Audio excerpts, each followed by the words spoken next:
الحمد لله رب العالمين، والصلاة والسلام على أشرف الأنبياء والمرسلين نبينا محمد عليه وعلى آله وأصحابه أفضل صلاة وأزكى تسليم. هذا هو اللقاء السابع والثلاثون في أحكام شهر رمضان، ولعلنا اليوم بإذن الله عز وجل نتكلم عن قصة أو مبدأ خلق الإنسان، قصة مبدأ خلق الإنسان.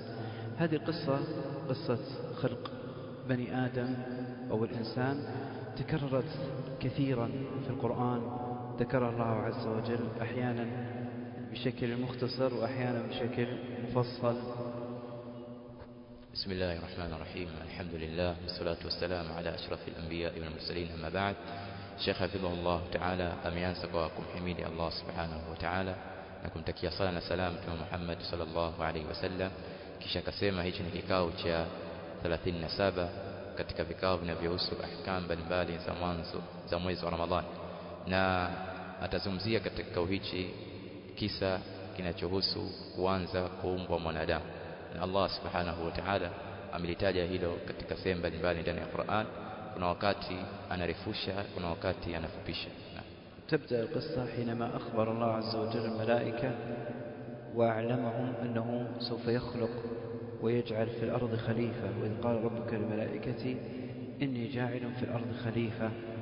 قالوا الملائكة مستفهمين وسائلين يسألون الله عز وجل كيف قالوا أتجعل فيها من يفسد فيها ويسفك الدماء، لأن الجن كانوا موجودين في الأرض قبل خلق بالإنسان، كان الجن موجودين وكانوا يفسدون ويسفكون الدماء. فالملائكة يستفسرون يسألون الله عز وجل كيف تخلق أيضا خلقا آخر يكون حاله كحال هؤلاء الموجودين الذين هم الجن. قالوا تجعل فيها من يفسد فيها ويسفك الدماء ونحن نسبح بحمدك ونقدس لك. فبين لهم الله عز وجل أنه يعلم ما لا يعلمون سبحانه وتعالى. Kisha Sheikh hafidhahullah ta'ala kaeleza kuwa kisa hichi kinaanza pale Allah subhanahu wa ta'ala alipowahabarisha malaika kuwa yeye ni mwenye kuweka katika ardhi kiumbe ambaye ni msimamizi ambaye ni Adam. Malaika wakamwambia Allah subhanahu wa ta'ala wakiwa ni wenye kumuuliza Allah subhanahu wa ta'ala, je, unaweka katika mgongo wa ardhi wale ambao watakuja kufanya uharibifu na kumwaga damu? Hali ya kuwa sisi tunakutakasa wewe Allah subhanahu wa ta'ala, na tunakusabih na tunakuhimidi, tunakusifu, kwa sababu malaika walisema haya maneno kwa sababu kabla ya kuumbwa wanadamu walikuwepo majini walifanya uharibifu na kumwaga damu. Kwa hiyo wakazungumza kulingana na elimu yao waliokuwa nayo na wale viumbe waliokuwa kabla ya wanadamu. Allah subhanahu wa ta'ala akawahabarisha yale ambayo wao hawayajua. وأراد الله لما خلق الله آدم من يده الشريفة سبحانه وتعالى ونفخ فيه من روحه، أراد الله أن يظهر شرف آدم وكرمه بأمرين. الأمر الأول بأن علمه أسماء كل شيء، علمه أسماء الأشياء، ثم عرض هذه الأشياء على الملائكة وقال الله للملائكة أنبئوني بأسماء هؤلاء، ما هي الأسماء لهذه الأشياء؟ قالوا لا نعلم. قالوا سبحانك لا علم لنا إلا ما علمتنا، لا نعلم. فسأل آدم أمامهم عن أسماء هذه الأشياء فأجاب، لأن الله علمه. وهذا هو أعظم شيء يتصف به بني الإنسان عموما، وآدم قبلنا أبونا آدم ونحن بنيه. أعظم شيء يتشرف فيه الإنسان هو العلم. وأراد الله عز وجل أن يبين كرم وشرف الإنسان على غيره من المخلوقات بالعلم الذي علمه الله عز وجل. Kisha Sheikh hafidhahullah ta'ala akaeleza kuwa Allah subhanahu wa ta'ala akakusudia kudhihirisha ubora na utukufu wa Adam kwa mambo mawili. Jambo la mwanzo akamfundisha majina ya vitu vyote, kisha akawaambia malaika wavitaje vitu hivyo. Wakashindwa, wakasema hatuna elimu isipokuwa elimu ya vile ambavyo Allah subhanahu wa ta'ala ametufundisha. Kisha akamwambia Adam avitaje mbele yao ili kudhihirisha utukufu wake na ubora wake. Na hili ndio jambo ambalo mwanadamu na kabla yetu alikuwepo baba yetu Adam, ndio jambo ambalo anatukuka nalo, jambo la elimu na maarifa. والأمر الآخر الذي أظهر الله به شرف آدم وكرمه أنه أمر الملائكة أن يسجدوا له تشريفا وتعظيما، فسجد الملائكة كلهم إلا إبليس. طبعا إبليس اختلف العلماء هل هو من الملائكة قبيلة أو من الملائكة طائفة يقال لهم الجن فسجدوا، إلا إبليس كان من الجن يعني طائفة الجن من الملائكة. هذا القول الأول، لم يسجد. القول الثاني وهو أقرب أن إبليس ليس من الملائكة، إنما هو من الجن، وما خلقت الجن والإنس الذي يعبدون، الجن الذين هم خلقهم الله عز وجل، لكن بسبب صلاح إبليس وأنه كان رجل يعبد يعني من الجن يعبد الله كثيرا، رفعه الله إلى الملائكة، رفعه من الأرض إلى الملائكة وصار مع الملائكة يعبد الله عز وجل. لما قال الله للملائكة اسجدوا لآدم سجد الملائكة إلا إبليس، هذا أخذته العزة بالإثم والتكبر وأبى أن يسجد، قال أنا خير منه، خلقتني من نار وخلقته من طين. وهذا دليل أنه ليس من الملائكة، لأن الملائكة خلقوا من النور، وهو قال أنني خلقتني من نار، والجن هم الذين خلقوا من النار. Kisha Sheikh Hafidhahullah Ta'ala akaeleza jambo la pili ambalo Allah Subhanahu wa Ta'ala amemtukuza nalo mwanadamu Adam alayhi salam, ni Allah Subhanahu wa Ta'ala kuamrisha malaika wamsujudie Adam sijda ya heshima, wamsujudie Adam sijda ya heshima. Malaika wote wakamsujudia isipokuwa Iblis. Wanaochuoni wakatofautiana kuhusu Iblis. Je, Iblis ni katika jinsia ya malaika, kwamba ni katika majini, lakini ni katika wale majini ambao jinsia ya malaika?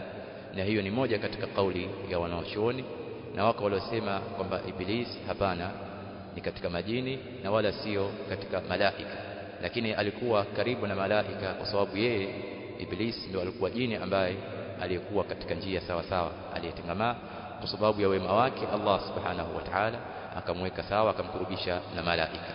Kwa katika tukio hili malaika wakamsujudia Adam isipokuwa Iblis akatakabbar, akajikweza, kiburi kikamfanya akatae amri ya Allah Subhanahu wa Ta'ala na kuingia katika madhambi.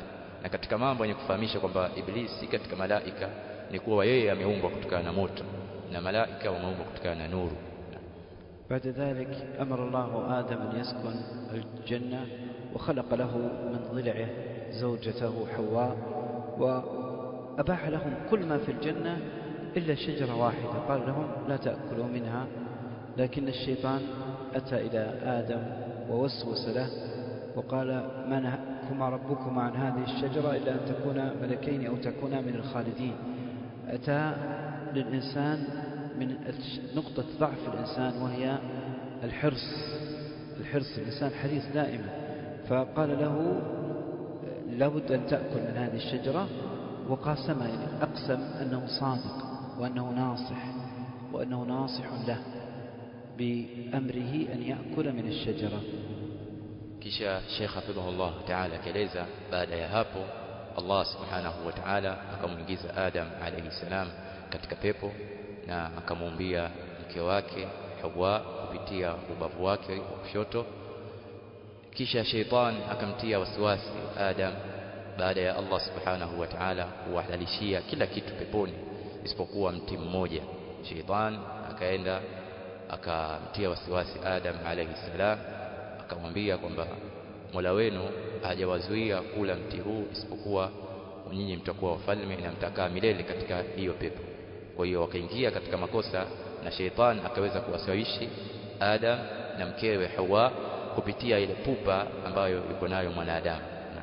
فلما أكل الشجرة بدت لهما سوآتهما، السوء يعني العورة، لأن طارت الملابس التي كانوا أخذوها من الجنة وتكشف العورة، فأخذوا من الورق، من ورق الشجر، ورق الجنة، وجعلوا يسترون أنفسهم ولا يعلمون ماذا يفعلون. وناداهم الله عز وجل وقال له يعني آدم يريد أن يتوب الآن لأنه فعل الخطأ، أكل من الشجرة التي نهاه الله عز وجل أن يأكل منها، فأرشده الله عز وجل إلى التوبة وعلمه الله الكلمات التي يدعو بها ويتوب إلى الله عز وجل بقولها، فقال ربنا ظلمنا أنفسنا وإن لم تغفر لنا وترحمنا لنكونن من الخاسرين. وهذا الدعاء عظيم ينبغي لأي تائب يدعو به، يقول ربنا ظلمنا أنفسنا وإن لم تغفر لنا وترحمنا لنكونن من الخاسرين. Kisha Sheikh Hafidhullah Ta'ala akaeleza kuwa Adam alayhi salam na mkewe walipokula yale matunda ya mti waliokatazwa na Allah Subhanahu wa Ta'ala, nguo zao zikawa mbali, manake utupu wao ukadhihiri, ikawa wanachukua majani ya miti wakijifunika utupu wao uliokuwa wazi. Adam alayhi salam akajua kuwa ameingia katika makosa na katika madhambi, akataka kutubia. Allah Subhanahu wa Ta'ala akawaita na kuelekeza na kuwapa maneno ambayo wataweza kutubia kupitia maneno hayo. Maneno yenyewe ni kauli yake Allah Subhanahu wa Ta'ala, kama rabbana dhalamna anfusana wa illam taghfir lana wa tarhamna lanakunanna minal khasirin. Allah Subhanahu wa Ta'ala akamfunulia Adam maneno haya ayaseme ili apate kutubia kwa Allah Subhanahu wa Ta'ala. Ewe Mola wetu, tumedhulumu nafsi zetu, na ikiwa hautotusamehe na kuturehemu, basi tutakuwa ni katika watu waliokula hasara. Na haya ni maneno ambayo anatakiwa yaseme kila mwenye kutubia kwa Allah Subhanahu wa Ta'ala. بعد ذلك أخرجهم الله جميعا، قال اهبطوا منها جميعا، يعني آدم وحواء وإبليس أهبطهم الله إلى الأرض، مع أن آدم وحواء تاب الله عليهم، تابوا وتاب الله عز وجل عليهم. أما إبليس فلحقته اللعنة إلى يوم الدين، غضب الله عليه وأخرجهم جميعا. قال اهبطوا منها جميعا، يعني آدم وحواء وإبليس أخرجهم الله إلى الأرض، وتاب الله عز وجل على آدم وحواء، وإما إبليس فلحقته اللعنة، وبدأ البشر يتناسلون، أنجب آدم وحواء هابيل وقابيل، ثم بعد ذلك الذرية الكثيرة من ذرية بني آدم، واستمرت العداوة بين إبليس وبين بني آدم وذرية آدم. Kisha Sheikh Hafidhullah Ta'ala akaeleza baada ya hapo Allah Subhanahu wa Ta'ala akawatoa Adam na Hawa peponi, akawateremsha wote, maana akamteremsha Adam, Hawa na Iblis, wote wakateremshwa ardhini. Na Allah Subhanahu wa Ta'ala aliwasamehe Adam na Hawa baada ya kutubia, waliomba msamaha wakatubia, na Allah Subhanahu wa Ta'ala akawasamehe. Ama Iblis ni juu yake laana ya Allah Subhanahu wa Ta'ala mpaka siku ya kiyama. Kisha baada ya hapo wakazaa Adam na Hawa, wakazaa Habil na Qabil, na vizazi vikaendelea, wakakithiri watoto wa Adam, na kukadhihiri uadui baina ya Iblis na wana wa Adam.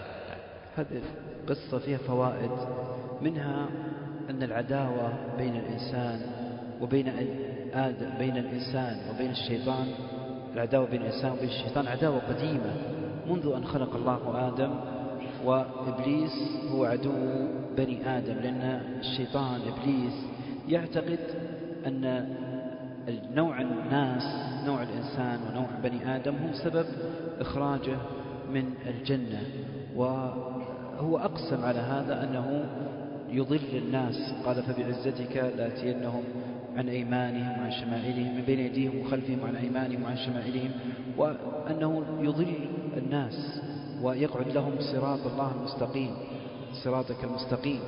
فإضلال الشيطان إبليس للإنسان قديم منذ أن خلق الله آدم إلى الآن. Kisha Sheikh Hafidhullah Ta'ala akaeleza kuwa Iblis na wanadamu uadui wao ni wakale. Katika kisa hichi ameeleza, katika kisa hichi cha kuanza kuumbwa Adam alayhi salam, kuingizwa peponi mpaka kutolewa kwake, ndani yake kuna faida nyingi. Katika faida zake ni kuwa kuna uadui baina ya Iblis na wana wa Adam, na uadui huu ni uadui wa kale, maana ni uadui wa zamani tongea Allah Subhanahu wa Ta'ala alipomuumba mwanadamu, na uadui huu ni wenye kudhihiri na wenye kuendelea. Na Iblis aliapa kwa Allah Subhanahu wa Ta'ala kwa yeye atakuwa ni mwenye kuwapotosha watu. أيضا من الفوائد أن الشيطان له طرق للإغواء، لا يأتي للإنسان بشكل واضح، وإنما بطرق خفية، يأتي له بطرق خفية. لذلك الله عز وجل قال ولا تتبعوا خطوات الشيطان، لأنه طريق الشيطان ليس مرة واحدة يغوي الإنسان، إنما يتدرج بالتدرج. وأيضا الله عز وجل نهانا عن اقتراب الحرام، تلك حدود الله فلا تقربوها. والقرآن الله قال لا تقربوا الزنا مثلا، يعني من المحرمات. لم يقل الله لا تزنون، قال لا تقربوا الزنا، لأن الأشياء التي توصل إلى الحرام القريبة من الحرام توصل إلى الحرام، كما قال الإسلام ومن وقع في الشبهات وقع في الحرام.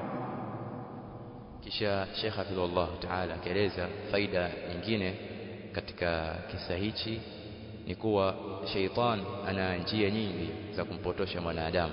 Sheitan ana njia nyingi za kumpotosha mwanadamu, na hamwendei mwanadamu kwa njia za wazi, bali anamwendea kwa njia za kujificha. Hamwendei mwanadamu moja kwa moja, bali anamwendea mwanadamu hatua kwa hatua. Ndio maana Allah Subhanahu wa Ta'ala akasema msifuate hatua za sheitan, na tumekatazwa kukurubia mambo ya haram. Mfano Allah Subhanahu wa Ta'ala anasema msikurubie zina, hajasema msizini, kasema msikurubie zina. Kwa kila jambo ambalo ni njia ya kuelekea katika haram ni jambo ambalo limeharamishwa, kwa sababu sheitan hamwendei mwanadamu moja kwa moja, bali anamwendea hatua kwa hatua. أيضا من الفوائد أن ليس كل من يدعي أنه ناصح فهو صادق. في أناس سواء من الناس أو من الجن يقول أنه ناصح، مثل هذا قال إني لكما من الناصحين، وهو يعني ليس ناصحا بل كان سبب لفعل المعصية. وأخبر النبي صلى الله عليه وسلم أنه في آخر الزمان يكثر قال ينطق الرويبضة، وهو الشخص الجاهل الذي يتكلم بالعلم، يتكلم بأمر الناس. وهذا الجاهل الذي يتكلم بالعلم المشكلة أنه كما أخبر عليه الصلاة والسلام أن الله لا يقبض العلم انتزاعا من صدور الرجال، وإنما ينقبض العلم بموت العلماء. يموت العلماء ثم يبقى الجهال، فيأتوا الناس لشخص جاهل يجعلونه هو العالم، حتى إذا لم يبقي عالما اتخذ الناس رؤوسا جهالا فسئلوا بغير علم فضلوا وأضلوا. هو يضل نفسه ويضل غيره ويظنونه ناصح، وهو للأسف من دعاة الضلال. Kisha Sheikh Hafidhullah Ta'ala akaeleza kuwa katika faida zinazopatikana katika kisa hichi kwamba sio kila anayedai kwamba yeye ni mtoa, sio kila anayedai kwamba yeye ni mtoa nasaha basi anakuwa ni mkweli, au ni mwenye kulingania katika elimu anakuwa ni mkweli. Kama tulivyoona kwa Iblis, aliapa kwa Adam na Hawa kwamba yeye ni mwenye kuwanasihi, lakini alikuwa ni muongo, ni mwenye kulingania katika maasi. Hivyo hivyo kama alivyosema Mtume sallallahu alaihi wasallam kwamba mwisho wa zama utadhihiri watu wajinga wanazungumza mambo ya kielimu, na hili Mtume sallallahu alaihi wasallam ameeleza katika hadithi kwamba Allah Subhanahu wa Ta'ala hainyofoi elimu, haitoi elimu na wala haiondoshi elimu katika vifua vya watu, bali elimu inaondoka kwa vifo vya wanawachuoni, mpaka inafikia hali hakuna katika wanawachuoni waliobakia isipokuwa ni wajinga. Sasa watu wa kawaida wanawafanya wale wajinga kuwa ni wanawachuoni, kisha wale wajinga wanasipotosha nafsi zao na kuwapotosha watu. نطبق هذه الفائدة على الواضع الآن، فنجد أن أصحاب البدع والأهواء والضلالات يدعون أنهم على منهج السلف. كل أحد يقول أنه السلفي وأنه السنة، حتى أصحاب البدع لا يقول أني أنا مبتدع ومخالف للدين، يقول أنا على السنة. لكن كيف نعرف من المنهج الصحيح ومن هو الذي على منهج السلف ومن هو الذي على منهج السنة ومن يخالف ذلك؟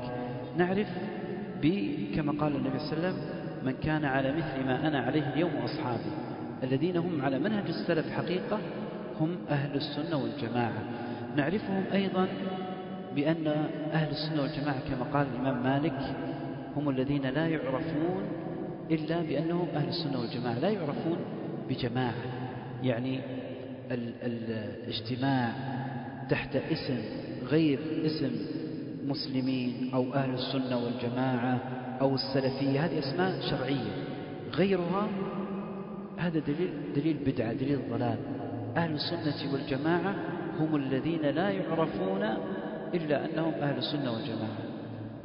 Kisha Sheikh hafidhahullah ta'ala akaeleza kuwa hii faida ya mwisho kwamba si kila mtu nasaha na kuwa ni mkweli tunaweza tukaitabikisha na uhalisia kwa kuwatizama baadhi ya watu wazushi na watu waovu ambao wanadai kwamba wao wapo katika njia ya wema waliotangulia, au kwamba na wao wanadai kwamba ni katika ahlus sunna. Kila mtu ikawa anadai kwamba yeye ni katika ahlus sunna, yupo katika manhaji ya sawa sawa, manhaji ya wema waliotangulia. Na hili tunaweza kugundua ni kina nani wa kweli, ni nani wa kweli katika ahlus sunna wal jamaa, kwa kuzingatia maneno ya Mtume sallallahu alaihi wasallam aliyoelekeza kwamba kikundi kilichookoka na ahlus sunna wal jamaa ni wale ambao watakaokuwa na mwenendo aliokuwa nao Mtume sallallahu alaihi wasallam na masahaba zake. Hivyo hivyo kwa kuzingatia maneno ya Imam Malik ambaye amesema kwamba ahlus sunna ni wale ambao hawafahamiki isipokuwa kwa kutabikisha sunna za Mtume sallallahu alaihi wasallam, na wakawa ni wenye kukusanyika, kilichowakusanya wao ni sunna na mwenendo wa Mtume sallallahu alaihi wa alihi wasallam. تجد أيضا أهل البدع والأهواء إذا تكلمنا عن البدع والمخالفات في الدين يغضبون، بينما أهل السنة والجماعة يفرح المسلم، يفرح السني بالحديث عن الباطل والتحذير مثلا من الجماعات المنحرفة. هذا شيء طيب، لا يقع في قلب الإنسان من ذلك يعني حزن. وإذا ذكر الله وحده اشمأزت قلوب الذين لا يؤمنون بالآخرة، وإذا ذكر الذين من دونه إذا هم يستبشرون. تجد أنهم كما ذكر الله عز وجل عن الكفار أن هؤلاء المبتدعة حالهم أنهم لا يريدون أحد يحذر من الجماعات ومن البدع ويأمر أن يكون المسلمون على المنهج الواحد وعلى منهج السلف الصالح. يغضبون لهذا. لماذا يغضبون؟ لأنهم على طرق مخالفة لمنهج السلف الصالح. Kisha Sheikh hafidhahullah ta'ala akaeleza kuwa katika alama za kujua ni kina nani wa kweli na ni kina nani wapo katika manhaji ya sawa sawa, manhaji ya wema waliotangulia, kwamba utawakuta ahlul bid'ah, kwa maana wazushi, watu waovu, zinapozungumzwa uzushi wao na uovu wao basi wanachukia. Lakini mtu wa sunna anapoona hadi hiyo kwamba batil inazungumzwa, kuna kutahadharishwa bid'a, uzushi, basi anafurahi. Hiyo ndio hali ya ahlus sunna wal jamaa. Kwa katika alama ni pale ambapo utakapoona watu inapozungumzwa batil, inapozungumzwa uovu, maasi, basi wao wanachukia. Zinapotahadharishwa makundi na mapote yaliyopinda ambayo si sawa sawa, wanachukia. Hao ni katika ahlul bid'ah, kwa sababu hawapo katika njia sawa sawa. Kwa hiyo watu wa sawa sawa wanaposimama kuzungumzia makundi yaliyopotea, makundi maovu mbalimbali, basi wao wanachukia na kuona kwamba huko ni kuwagawa watu, na watu wanaporejeshwa katika njia sawa sawa wao wanachukia. Lakini ahlus sunnah wal jamaa wanafurahi, na hilo Allah subhanahu wa ta'ala amelithibitisha ndani ya Qur'an. بعد نعود إلى الفوائد. هذه كله قضية أن ليس من يظهر النصح فهو ناصح. أيضا من فوائد قصة آدم أن المعصية لها شؤم، فهم آدم عليه السلام وحواء لما أكل من الشجرة ذهب عنهم لباس الجنة وأخرجهم الله عز وجل بعد ذلك من الجنة. هذا كله من آثار معصية الله عز وجل، من آثار معصية الله عز وجل. فيحذر المسلم من المعصية لأنها فيها آثار على النفس وعلى الإنسان. ظهر كما قال عز وجل: ظهر الفساد في البر والبحر بما كسبت أيدي الناس وما أصابكم فبما كسبت أيديكم. يعني الإنسان الذي يصيبه من المصائب في الدنيا إنما هو بسبب الذنوب والمعاصي. Kisha Sheikh Abdullah Ta'ala akasema tunarejea kuendelea kutaja faida za kisa hichi, na katika faida zake ni kuwa madhambi na maasi ndani yake kuna madhara na mikosi. Tumeona Adam alipoingia katika dhambi hili la kula ule mti ambao amekataza, ikawa ni sababu ya kudhihiri utupu wake. Kwa hiyo maasi na madhambi ni sababu ya mtu kupata madhara na mikosi, na hili Allah subhanahu wa ta'ala ameeleza ndani ya Qur'an. kumedhihiri uharibifu, fasad katika mgongo wa ardhi na katika bahari kwa sababu ya yale yaliyochumwa na watu. Na Allah subhanahu wa ta'ala anasema, na chochote kinachowasibu katika misiba basi ni kwa sababu ya yaliyochumwa na mikono yenu. Kwa hiyo haya yote ni katika madhara na mikosi ya madhambi na maasi. أيضا من فوائد القصة ونختم بها أن من تاب الله عليه. لذلك لما آدم وحواء تابا وقال ربنا ظلمنا أنفسنا وإن لم تغفر لنا وترحمنا لنكونن من الخاسرين، تاب الله عليه وعصم آدم ربه فغوى ثم اجتباه ربه فتاب عليه وهدى. والله عز وجل ذكر أكبر الكبائر، قال والذين لا يدعون مع الله إلها آخر ولا يقتلون النفس التي حرم الله إلا بالحق ولا يزنون. القتل والزنا والشرك قبله، الشرك والقتل والزنا لأكبر الكبائر. ثم قال ومن يفعل ذلك يلقى أثاما يضاعف له العذاب يوم القيامة ويخلد فيه مهانا إلا من تاب. يعني حتى لو وقع في هذه المصائب الكبيرة من الشرك والقتل والزنا، إذا تاب الله عليه ويبدل الله سيئاته حسنات. من تاب الله عليه. والتوبة يعني مفتوحة حتى تطلع الشمس من مغربها أو حتى تبلغ الروح الحلقوم. Kisha Sheikh Abdullah Ta'ala akisema katika faida ambazo anahitimisha nacho kikao hichi ni kuwa yule ambaye atakayetubia, atakayerejea kwa Allah Subhanahu wa Ta'ala, basi Allah Subhanahu wa Ta'ala anamsamehe. Adam na Hawa walitubia kwa Allah Subhanahu wa Ta'ala, Allah akawasamehe, kama yale maneno ambayo Allah Subhanahu wa Ta'ala aliwafunulia waseme kwamba ewe Mola wetu, tumedhulumu nafsi zetu, na ikiwa hututasamehe na kuturehemu tutakuwa katika waliokula hasara. Hivyo hivyo Allah Subhanahu wa Ta'ala ametaja katika aya nyingine, Adam alimwasi Mola wake akapotea, lakini Allah Subhanahu wa Ta'ala akamchagua, akamuongoza, akatubia, Allah Subhanahu wa Ta'ala akamsamehe. Kwa hiyo hivyo yoyote ambaye atakayerejea kwa Allah Subhanahu wa Ta'ala, Allah Subhanahu wa Ta'ala atamsamehe. Na hilo pia Allah amethibitisha katika aya nyingine alipotaja madhambi makubwa. Ametaja shirki, kisha kataja kuua nafsi, kisha kataja zinaa, kwamba atakayefanya haya mtu huyo anaingia katika madhambi, na siku ya kiyama atazidishiwa adhabu juu ya adhabu, na atakuwa ni mwenye kudhoofishwa na kunyongeshwa. Lakini isipokuwa wale watakaotubia, basi watu hao Allah Subhanahu wa Ta'ala anawabadilishia maovu yao kuwa mema, kwa sababu mlango wa tauba ni mwenye kufunguliwa mpaka jua litakapochomoza upande wa magharibi. إذا أحد عنده سؤال نبدأ بالأسئلة عن موضوع اليوم، وبعد ذلك أسئلة بشكل عام إذا أحد عنده سؤال. Sheikh anasema kama ikiwa kuna yote ambaye anasali kuhusiana na maudhui kwanza, kisha baada ya hapo maswali mengine.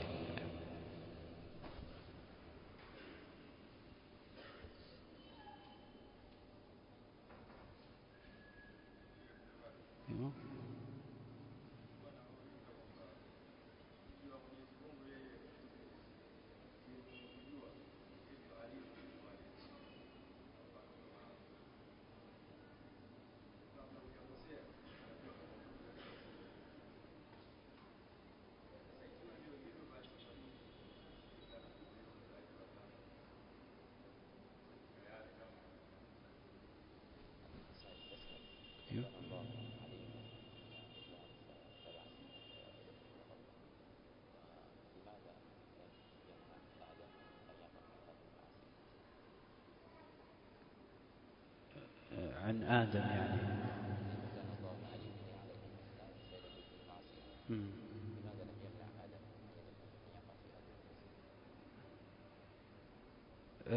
أحسنت، جميل.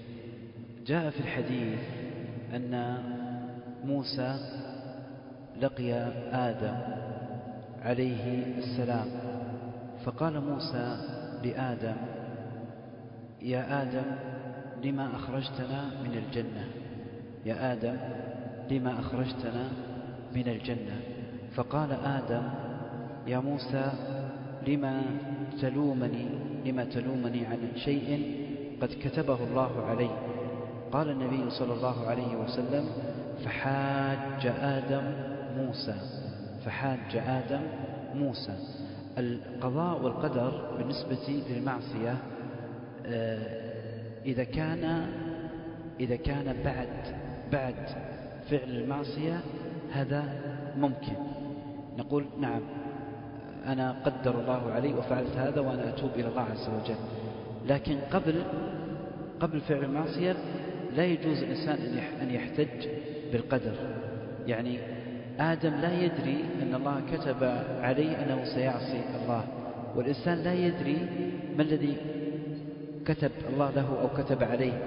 حجة المشركين أنهم قالوا لو شاء الله ما أشركنا. يعني المشركين يحتجون بالقدر على المستقبل، لو شاء الله ما أشركنا، سيقول لا أشرك لو شاء الله ما أشركنا ولا آباؤنا. هذا خطأ. الاحتجاج بالقدر بالأمر الذي يأمره الله عز وجل بك خطأ، لأن هناك أمر. نكمل أو تقول هذا الأمر القدري والأمر الشرعي.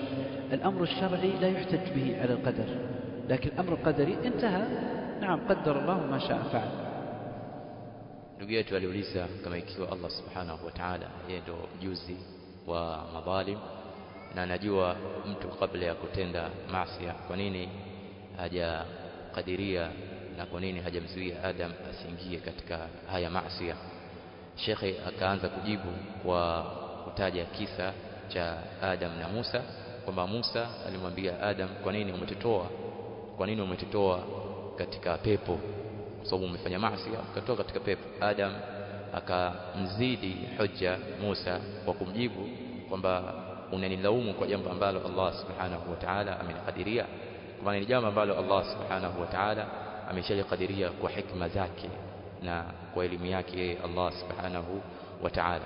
Kwa hiyo Sheikh akaeleza kwamba mlango wa al-qadar, ikiwa mtu atafanya maasi, inafaa baada ya hapo akasema kwamba yale maasi niliyofanya Allah subhanahu wa ta'ala amenikadiria, kisha akaomba msamaha. Lakini haifai kabla ya kufanya maasi mtu akasema kwamba Allah subhanahu wa ta'ala amenikadiria nizini, kisha anazini. Lakini kama ikiwa tayari ameshazini, inafaa kusema kwamba Allah subhanahu wa ta'ala amenikadiria kuingia katika yale madhambi na akatubia kwa Allah subhanahu wa ta'ala.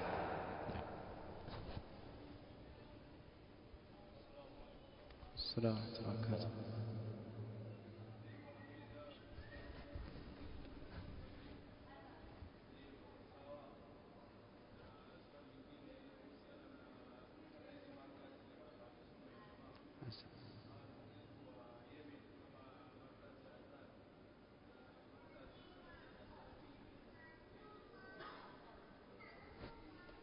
هذا سائل يسأل سؤالين. أيوة.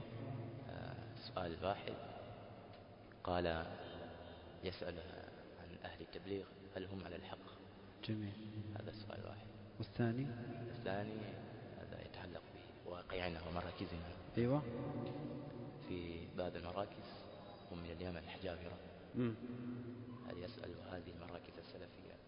طيب، بالنسبة للتبليغ هذا خطأ. جماعة التبليغ الخطأ عندهم أنهم ليس لديهم علم، يعني يستعملون الدعوة بدون علم، وهذا خطأ. يعني هم حجتهم قول النبي صلى الله عليه وسلم بلغوا عني ولو آية، وهذا العلم البلاغ والدعوة جميل، لكن لابد من العلم. العلم قبل القول والعمل، لابد من العلم أولا ثم القول والعمل. الأمر الآخر العقيدة، لابد تكون عقيدة صحيحة على توحيد الله عز وجل. أما وجود الشرك والأمور المخالفة العقيدة التي أمر الله بها، فهذا يعني من المخالفات التي تبطل العمل. الشرك يبطل العمل، فكيف ندعو بدون تحقيق التوحيد؟ الملاحظة على التبليغ قضية الجهل وعدم الاهتمام بالتوحيد. Ndugu yetu aliuliza vipi kuhusiana na watu wa tabligh, je, wapo katika haki? Sheikh akajibu kwamba hawapo katika haki, wapo katika batil, na sio kundi ambalo liko katika manhaji ya sawa sawa, kwa sababu akataja kwamba wana kadhia mbili kubwa ambazo wanaingia katika makosa. Kwanza kadhia ya ujinga, kwamba wao wanalingania bila elimu, na hoja yao ni hadithi ya Mtume balighu anni walau aya, kama nifikishieni kutoka kwangu hata aya moja. Lakini hili jambo la da'wa lazima mtu alinganie kwa elimu, lazima ipatikane elimu ili mtu aweze kulingania. Na jambo la pili, kadhia ya itikadi na tauhid, hawatilii umuhimu tauhid na wala hawalinganii watu kurejea katika tauhid, kumpwekesha Allah subhanahu wa ta'ala. Wao wanakusanya watu na wala hawatilii umuhimu jambo zima la tauhid. Mpenza kama niingia katika ushirikina au kadha wa kadha katika shirkiyat mambo mbalimbali, hawatilii umuhimu jambo la tauhid. أما السؤال عن المراكز فنفس الكلام الذي قلنا، ننظر هل هذا المركز أو هذا الشيخ الموجود في المركز يتبع السلف الصالح أو لا، لأن ليس كل من يقول أنه سلفي. وأنا لا أستطيع أن أعرف الموجودين في البلد، ممكن المشايخ الموجودين هنا الشيخ رياض، الشيخ مجاهد، الدكتور خميس يعرفون الناس، فتعرف المسلم العادي يعرف الحق من الباطل بسؤال المشايخ والعلماء مثل الشيخ رياض، الشيخ مجاهد، الدكتور خميس، أبو لوط، نعم، العلماء هؤلاء نزكيهم، أنا أزكيهم، هؤلاء منهج سليم، المركز هذا سليم. فإذا قال واحد من هؤلاء المشايخ عن غير هذا المركز نسأل، نقول شيخ ما رأيكم مركز كذا، هو يعرف. أما أنا لست من أهل البلد فلا أعرف يعني حال المراكز الأخرى. Ama swali la pili aliuliza ndugu yetu vipi kuhusiana na markaz hizi ambazo zinadai kwamba wao ndipo katika Ahlus Sunnah wal Jamaa, kama markazi ya Albani na markazi hizi zetu. Sheikh akasema kwamba kanuni ni ile ile, wao unaangalia hao unadai kwamba wao ni Ahlus Sunnah wal Jamaa, je, wapo kweli katika manhaji hiyo na njia hiyo ya sawa sawa? Kisha ama kutaja kwamba hii markazi hii iko katika njia sawa au haiko, kwa yeye anasema hawezi, kwa sababu hajui hali za marakiz za huku kwetu. Kisha akawataja mashekhe ambao yeye akawazaki, kwa maana akasema hawa nawajua na wamesalimika, Sheikh Riyadh, Sheikh Mujahid na Dr. Khamis Imam na mashekhe wengine katika markazi hii. Na markazi hii pia akasema ni markazi iliyosalimika, najua manhaji yake. Kwa hiyo hawa mashekhe ndio ambao wanatakiwa waulizwe. Kwa hiyo mtu wa kawaida anakuwa anaijua haki na anaipambanua haki kutokana na batil kwa kuwauliza maulama, kwa kuuliza mashekhe. Kwa hiyo hawa ambao yeye kawatakasa na kuwasifu kwamba wamesalimika, na watakiwa watu wa kawaida wawaulize ili wajue kwamba haki iko wapi na markaz zipi za sawa sawa na zipi ambazo sio za sawa sawa. Ama yeye hajui hali za miji yetu. Alaykum assalam.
نعم.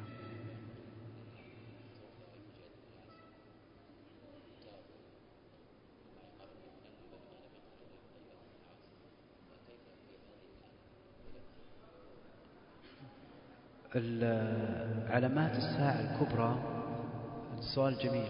علامات الساعة الكبرى إذا أتت تأتي جميعا تباعا، يعني ليس هناك وقت كافي أن تأتي الأعلام الأولى ثم الأعلام الأخرى، تكون سريعة. يعني الله أعلم كم مقدار بين العلامة والعلامة الأخرى، الله أعلم كم المقدار، لكن أخبر النبي صلى الله عليه وسلم أن مثل العقد مثل السبحة، إذا قطع تخرج الخرز، الحبات المسبحة تخرج جميعا تباعا، فكذلك العلامات تأتي تباعا. والمقصود أن خروج الشمس ومغربها وما بعدها من علامات الساعة الكبرى خلاص هذه علامة واضحة وبينة لا ينفع نفس إيمانها، لأن الآن خلاص كل شيء أصبح بين واضح، فيغلق باب التوبة.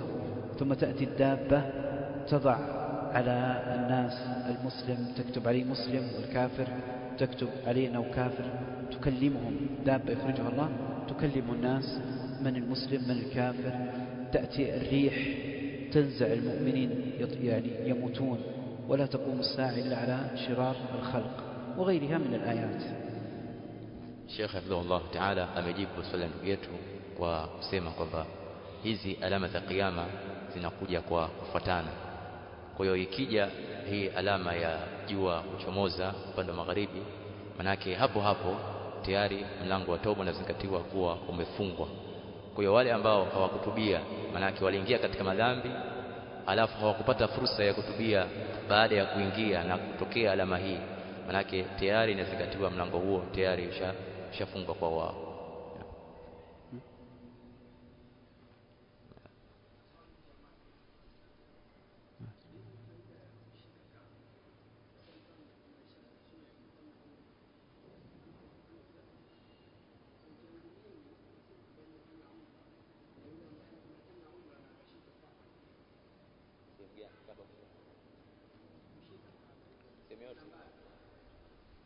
هذا يسأل ما فائدة تمسك الكعبة في الدعاء؟ لا، هذا طائف يطوف ثم يمسك الكعبة، ما فائدته؟ هذا كما قال عمر بن الخطاب رضي الله عنه: أعلم أنك حجر لا تضر ولا تنفع، ولولا أني رأيت النبي صلى الله عليه وسلم قبلك ما قبلتك. تقبيل الكعبة الحجر الأسود، الحجر الأسود هذا هو المشروع. إذا لم يستطع أن يقبل يمسك الحجر، يمسك. إذا لم يستطع أن يمسك الحجر الأسود فإنه يشير إليه من بعيد بسبب ازدحامه. فالأول يقبل، هذا هو الذي فعله النبي صلى الله عليه وسلم، لا يستطيع يمسكه بيده الحجر الأسود. إذا لم يستطع فإنه يشير إليه من بعيد. فقط الذي يمسك من الكعبة فقط الحجر الأسود والركن اليماني. الركن اليماني لا يقبل، فقط يوضع عليه اليد يمسك. أما بقية الكعبة فإنها لا تمسك. يعني الحجر الأسود إما أن يقبل أو يمسك أو يشار إليه من بعيد. الركن اليماني إما أن يمسك باليد وإلا فلا، لا يؤشر إليه من بعيد ولا يقبل. أما بقية الكعبة فلا يشار إليها ولا تمسك ولا تقبل ولا تمسك. في الملتزم ما بين الحجر الأسود وباب الكعبة، هذا ورد عن بعض الصحابة، ليس عن الصحابة، أنهم كانوا يضعون اليد مع الخد، اليد مع الخد هكذا، ويدعون في هذا المكان ما بين الحجر الأسود وباب الكعبة فقط. أما البقية الكعبة فليس مشروع أن تمسك يعني. Sheikh Hafidhullah Ta'ala amejibu swali la ndugu yetu kwamba katika Kaaba sehemu ambayo imeshurishwa na ni sunna kushika ni sehemu mbili. Sehemu ya kwanza kwenye nguzo ambayo ndani yake kuna jiwe jeusi Hajarul Aswad, na hii inakuwa kwa hatua. Kwanza ukiweza kulibusu unatakiwa ulibusu. Ikiwa utashindwa utalishika kwa mkono kisha utabusu mkono wako. Ikiwa utashindwa ushike kwa mkono, utaashiria bila kubusu. Ukiashiria maana yake ya ubusu. Na nguzo ya pili ambayo inashikwa ni nguzo ambayo inakabiliana na nguzo ya Hajarul Aswad, na hii sheria unashika tu, haubusu wala nini, unashika, na wala ukishindwa kushika au ashiria. Ama sehemu iliyobakia zote haifai kubusu wala kushika wala kuashiria. Sehemu zote iliyobakia za Kaaba haifai kugusa, kushika wala kuashiria. Assalam.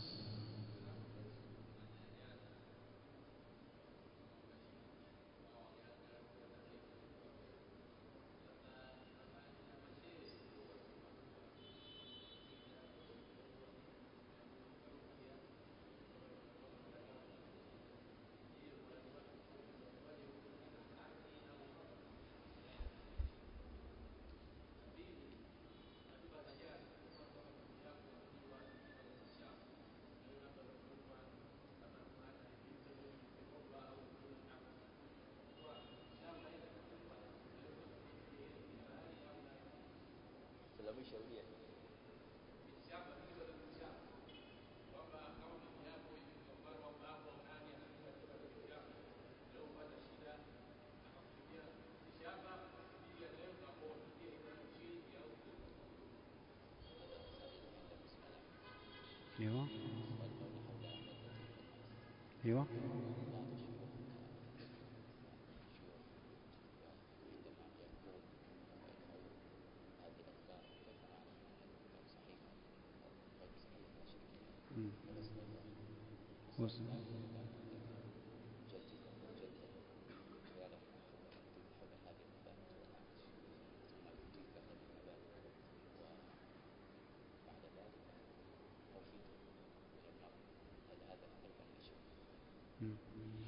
طيب جميل. المعرفة الراقي إذا كان يقرأ فلا بد أن يقرأ بالقرآن، لا بد أن يقرأ بالقرآن ويكون بصوت معروف، صوت واضح، القرآن معروف، يعني القرآن معروف، أو بالأدعية. كان العلماء يقولون أنه يكون باللغة العربية، لكن بأي لغة يعني أهم شيء أن يكون كلام مفهوم. لو كان يتكلم كلاما غير مفهوم هذا محل تأكد، لا بد ننظر ماذا الكلام الذي يقول، يعني ليس بالضرورة يكون باللغة العربية، أهم شيء أن يكون بالقرآن أو بالأدعية، الدعاء الواردة. فهذا هو المفروض أن يكون إما بالقرآن أو بالسنة بالأدعية الواردة، أو حتى ليس بالضرورة السنة هي الأفضل، لكن حتى لو دعا بغير الأدعية الواردة بالسنة أهم شيء أن يكون دعاء مفهوم. أما أن يأتي برقية لا نعرف ماذا يقول هذا مشكلة، يعني هذا باب من أبواب الخطر، ولا ندري ماذا يقول، هل هو صادق أو لا ما نعرف، لكن لابد أن يكون الكلام مفهوما ومسموع، لابد أن يقرأ ونسمع ماذا يقرأ حال الرقية. السلف والعلماء لم يكونوا أصلا يجلسون للرقية، هذا لم يكن معروف أن إنسان عمله أنه يرقي الناس أو يشافيهم. الرقية مسموح ليست ممنوعة، والصحابة رقوا ذلك الرجل الذي لدغ وقرأ عليه الفاتحة، أبو سعيد الخدري رضي الله عنه وشفي، لكن لم يكن رقية الناس عمل يعمله الإنسان، إنما المريض المسلم يقرأ على نفسه وهذا أنفع. إذا كان لا يحفظ الفاتحة ولا يحفظ شيء من القرآن ينظر قريب من قارب إمام المسجد، أحد طلاب العلم، لا مانع. لكن الذي وصل له الحال ولم يكن معروف في الزمن السابق أن يكون ناس مخصصين للرقية، هذا لم يكن موجود أبدا في عهد السلف ولا من بعده. Ndugu yetu ameuliza swali la kwanza kuhusu wale mashekhe ambao wenye kusoma dua na nyaradi na ruqya. Je, tutajuaje kwamba ni sahihi au sio sahihi katika shirki? Shekhe akajibu kwamba msoma ruqya lazima asome asikike, yani ile ruqya yake isikike ili tujue anachokisoma na tufahamu anachokisoma. Kwa ikiwa ni katika Qur'an na adhkar ambazo zimethibiti na dua ambazo za kisheria, au hata kama ikiwa dua hazijathibiti lakini ikawa ni maneno ambayo yanasikika na maana zake zinafahamika na ni maana zake nzuri, basi ruqya hiyo inafaa. Ama mtu akawa anazungumza maneno ambayo hayafahamiki, hayasikiki, basi jambo hilo halitofaa. Na kisha akatoa tambii kwamba hii ruqya haikuwepo kipindi cha wema waliotangulia, kwamba ni kazi maalumu mtu anajiweka kwa ajili ya kusomea watu ruqya, anafungua kibanda chake au anafungua ofisi yake kwamba yeye kazi yake ni kusomea watu ruqya. Jambo hilo halikuwa katika mwenendo wa wema waliotangulia. Sio kwamba haifai kumsomea mtu ruqya, inafaa, lakini kwanza bora mtu ajisomee mwenyewe, hiyo ndio manufaa zaidi. Lakini ikitokea mtu anaumwa akamwendea imamu au mmoja katika wanafunzi asomee ruqya, inafaa, lakini kuwa ni kazi maalumu, mtu anajipatia ujira au kipato, anafungua ofisi, kibanda, kwamba kazi yake kusomea watu ruqya, jambo hilo halikuwepo kipindi cha maswahaba wala wema waliotangulia. Hilo swali la kwanza. Swali la pili, اتخاذ الأعشاب والأدوية إذا كانت تجربة صحيحة فلا مانع من ذلك، لكن الخطأ أن يعني شيء سبب وهو أصلا ليس سبب. الشرك متى؟ الشرك إذا مثلا أعطاك قال ضع هذا في البيت وعلقه زي الحرز، وهو لا ينفع، هذا لا ينفع. يعني كيف إذا وضعت شيئا تضعه في البيت يؤثر على الإنسان؟ هذا لم يثبت تجربة ولا عقلا ولا حسا أن له أثر. فالاعتقاد أولا أن الله هو الشافي، هذا رقم واحد. الأمر الثاني أن الأدوية لا مانع تداووا عباد الله ولا تتداووا بمحرم. إذا كان الدواء جائز من الأعشاب أو غيرها يؤكل أو يشرب هذا لا مانع إذا كان حلال. الخطأ هو أن يتخذ سببا ما ليس سبب، مثل ما يعلق مثلا أو يوضع، يقال هذا يضع البعض في اليد أو غيرها أو في البيت، هذا ليس له أثر.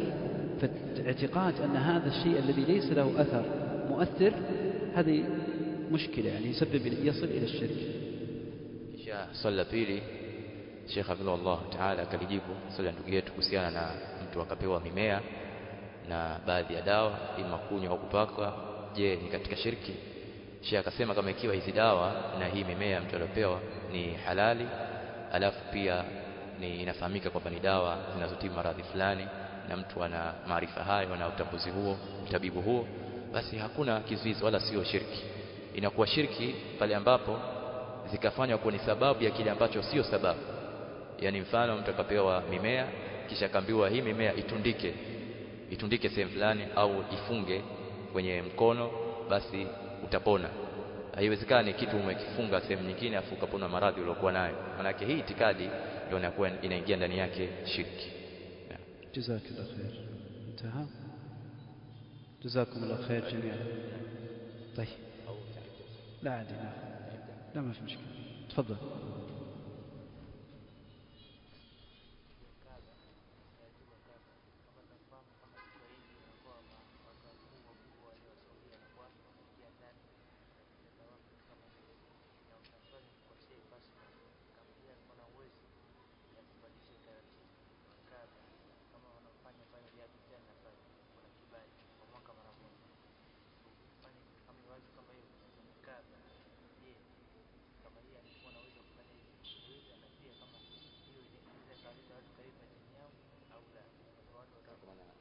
Taratibu watu wanaingia ndani kama riadha vijana kwa kibali kwa mwaka mara moja.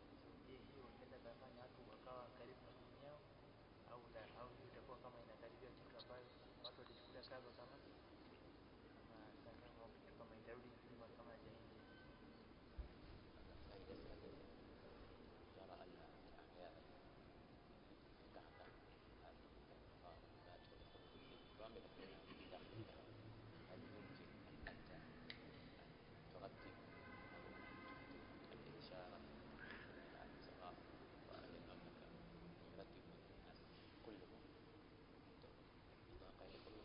لا هذا صعب، لا صعب جدا تفتح الكعبة للجميع، في صعوبة، هذا صعب جدا، صعب تنظيم صعب، لأن حتى يؤثر على الطواف الذين يطوف، كيف ناس يدخلون الكعبة ثم آخرين يخرجون، في صعوبة حقيقة صعب. Tuliuliza kwamba tunaona kwamba viongozi katika siku za Eid Makka kuna utaratibu wanaingia ndani ya Kaaba. Je, ilikuwa inawezekana yani akimwomba shekhe mwenyewe kwamba kutoa utaratibu na nidhamu kwamba jambo hili liwe kwa watu wote, wawe na pewa kadi maalumu wanaingia katika ndani ya Kaaba? Shekhe akasema jambo hilo ni gumu kwa sababu litaathiri wale watu ambao wanaotufu. Naam. في الحجر الآن الموجود هذا من الكعبة على شكل القوس، هذا أصلا كان من الكعبة، لكن في عهد قريش لما هدمت الكعبة بسبب الأمطار رمموها وبنوها قبل الإسلام، القصة معروفة، قبل الإسلام بنوا الكعبة، ثم قريش رأوا مع أنهم كفار أن لا يضعوا المال الذي أكل بالحرام أو السرقة أو الظلم لا يضعونه بالكعبة تعظيما لهذا البيت، فقصرت بهم النفقة ولم يجدوا المال، فجعلوا هذا لم يجدوا إلا مال الحرام، فوجدوا أن هذا الجزء الذي الآن موجود يسمى حجر على شكل مثل القوس، هذا وضعوا له السور القصير حتى يبين أنه من الكعبة، لكنه لم يبنوه لأنهم لم يستطيعوا. هذا قبل الإسلام. النبي صلى الله عليه وسلم أخبر عائشة بذلك وقال: لولا أن قومك حديث عهد بجاهلية لبنيت الكعبة على قوائم إبراهيم، يعني بنيتها كاملة.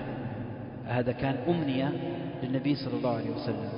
لما عبد الله بن الزبير صار هو أمير على مكة بنى الكعبة على قواعد إبراهيم، بنى هذا الجزء، وقال أن خالته عائشة أخبرته بذلك. النبي صلى الله عليه وسلم قال هذا، وقال: أنا أجد المال. كان قريش لا يجدون المال، والنبي صلى الله عليه وسلم تمنى هذا وخاف أن الناس الآن أسلموا يكون فتنة. الآن زالت الفتنة، فبناها عبد الله بن الزبير على القواعد. فلما بناها على قواعد إبراهيم كانت الكعبة لأن صارت كبيرة وجد أنها قصيرة، فزاد في طولها ووضع لها بابان، باب يدخل الناس منه وباب يخرج الناس منه، وكان الباب مرتفع حتى قريش يدخلون من شاءوا ولا يدخلون من لا يريدون، فأنزل الباب إلى الأرض وضع بابين.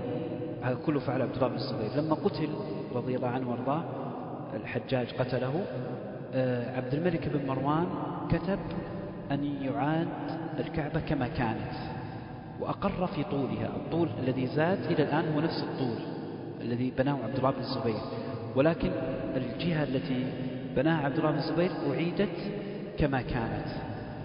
ثم بعد ذلك هارون الرشيد كان يريد أن يعيد الكعبة على مثل ما فعل عبد الله بن الزبير، لكنه استشار العلماء الإمام مالك، فقال الإمام مالك كلمة عظيمة، قال: أخشى أن تكون الكعبة لعبة بأيدي الخلفاء، يأتي واحد يبني ثم واحد يهدم واحد يبني، فقال: دعها يا. وأخذ بهذا الكلام وتركت الكعبة على بناء عبد الملك، وهو الطول أقر الذي بناه عبد الله بن الزبير، وأعيد كما كانت في عهد النبي صلى الله عليه وسلم. الحجر أخرج وهدم الذي بناه عبد الله بن الزبير رضي الله عنه، وأغلق الباب الثاني جعل باب واحد. Kisha shekhe akaeleza kuna njia faida kwamba Kaaba kuna sehemu inaitwa Hijr Ismail. Ukienda Kaaba kuna sehemu imejengewa ukuta ambao ukuta wake sio mrefu kama ukuta wa Kaaba. Hichi kipande ni kipande kinaitwa Hijr. Asili yake hichi kipande kilikuwa ndani ya Kaaba kipindi Ibrahim ambaye ndio wa mwanzo kujenga Kaaba katika mgongo wa ardhi, ilikuwa ni sehemu ya Kaaba na Kaaba yote ilikuwa inaenea sehemu ile. Lakini ilipovunjwa Kaaba kipindi cha Makuraish kabla ya Uislamu, na wao wakaijenga upya Kaaba, waliazimia kwamba hawatotumia katika kujenga ile Kaaba isipokuwa mali ya halali. Kwa hiyo vipato vyao vikashindwa kukamilisha, wakajenga Kaaba kuta zao zikiwa fupi, na ile sehemu vile vile wakashindwa kuikamilisha, wakaiacha. Kwa wakajenga ukuta mfupi ili ifahamike kwamba hii pia ni sehemu ya Kaaba, itakiwa ijengwe na yote iwe Kaaba. Alipokuja Mtume sallallahu alaihi wasallam baada ya Uislamu, akamwambia Aisha, lau kama ingekuwa Waislamu hawana upya, kwa sababu hawana muda mrefu wameingia katika Uislamu, ningeijenga Kaaba kwa maana angemalizia ile sehemu ambayo ina ukuta nusu, akaweka yote ikawa ni Kaaba kama ilivyokuwa kipindi cha Ibrahim. Lakini akaacha kwa kuhofia kwamba kuna wengi katika makafiri wameingia katika Uislamu wakiwa bado ni wapya, akaliacha hilo.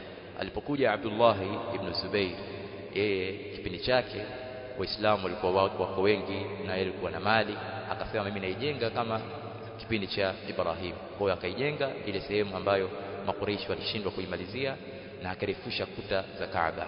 Kwa hiyo Kaaba ikawa ndefu na ile sehemu vile vile ikaingia ndani ya Kaaba. Alipokufa Abdullah ibn Zubayr, akauliwa na Hajjaj ibn Yusuf, yule kiongozi wa kipindi hicho ambaye ni Abdul Malik ibn Marwan, akaamrisha Kaaba irejeshwe kama walivyojenga Makuraish.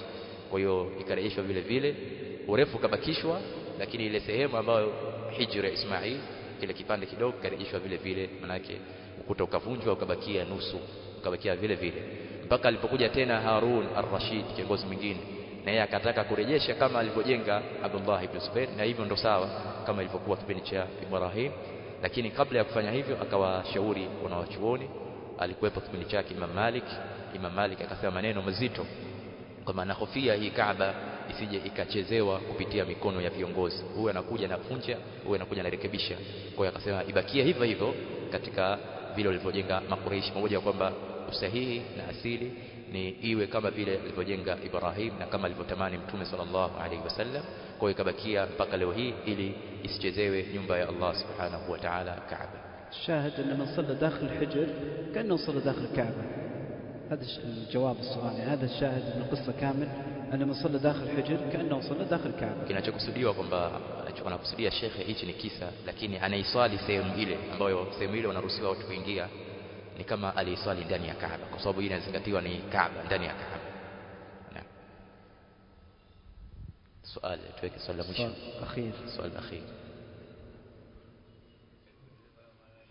صار كثير أخير. Swali akhir. Hada lam yasal ajabuliza. Hiki kisa cha kuumba ametwala. Kwa hiyo katika jamii kubwa inajua kwamba ule mti waliokatazwa, yani uko tunapoishi, hata waeleweshe hawaelewi, lakini wanakusudia kwamba ule mti aliokatazwa ni tendo la ndoa. Mti aliokatazwa ni tendo la ndoa. Kwamba tendo la ndoa. Kwa hiyo walivyofanya tendo la ndoa ndio kosa ambalo linawafanya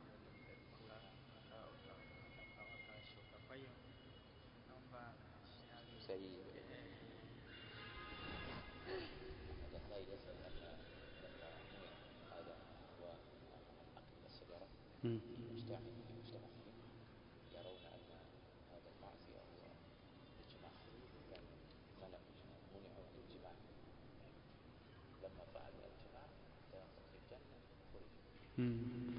لا هذا ما التفاصيل قصة آدم وحواء الخوض فيها كثير يعني، لكن هذا لم يرد يعني أن تفسير النهي عن أكل الشجرة بأنه الجماع، هذا لم يرد. بل الله عز وجل القرآن واضح باللغة العربية، والتفسير موجود بجميع لغات تفسير القرآن، أن الله قال لا تأكل من الشجرة. فلماذا نفسر القرآن بكلام لم يقله الله عز وجل؟ الله قال لا تأكل الشجرة فأكل منها، فأكل واضح أنه أكل من الشجرة. وتفسيره بالجماع لم يرد عن السلف ولم يرد عن النبي صلى الله عليه وسلم ولم يرد أيضا في القرآن. فحمل القرآن عموما على معاني لم تذكر لا في القرآن ولا في السنة ولا في أقوال العلماء السابقين، هذا خطأ، طريقة خاطئة في التفسير.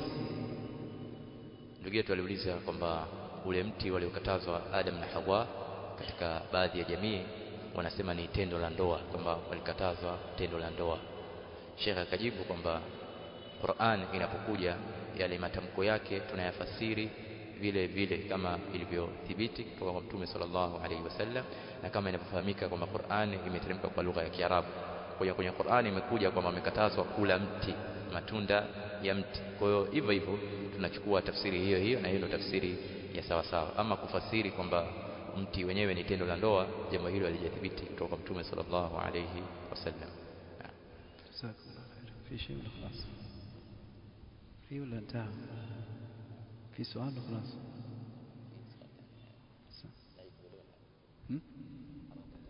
لا عاد واحد ولا ننتهي.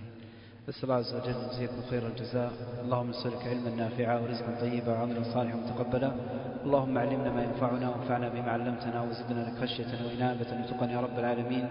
اللهم اهدنا واهد بنا ويسر الهدى لنا. اللهم تقبل منا انك انت السميع العليم وتب علينا انك انت التواب الرحيم، واجعلنا ممن قام وصام رمضان ايمانا واحتسابا. اللهم اجعلنا من الفائزين بجناتك جنات النعيم، واجعلنا من عتقائك من النار بحولك وقوتك يا قوي يا جبار. ربنا آتنا في الدنيا حسنة وفي الآخرة حسنة وقنا عذاب النار. ربنا هب لنا من أزواجنا وذرياتنا قرة أعين واجعلنا للمتقين إماما. ربنا اغفر لنا ولإخواننا الذين سبقونا بالإيمان ولا تجعل في قلوبنا غلا للذين آمنوا ربنا إنك رؤوف رحيم. جزاكم الله خير. السلام عليكم ورحمة الله وبركاته. جزاك الله.